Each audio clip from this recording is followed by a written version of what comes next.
Welcome back to learn more about how Five's tools can help you maintain the code for your application. This short video will show you how to use Five's Audit Trail.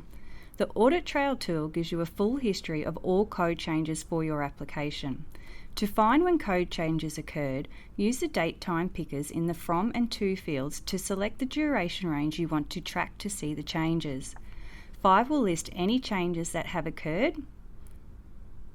You can see between the selected dates here that a couple of changes have occurred in the code.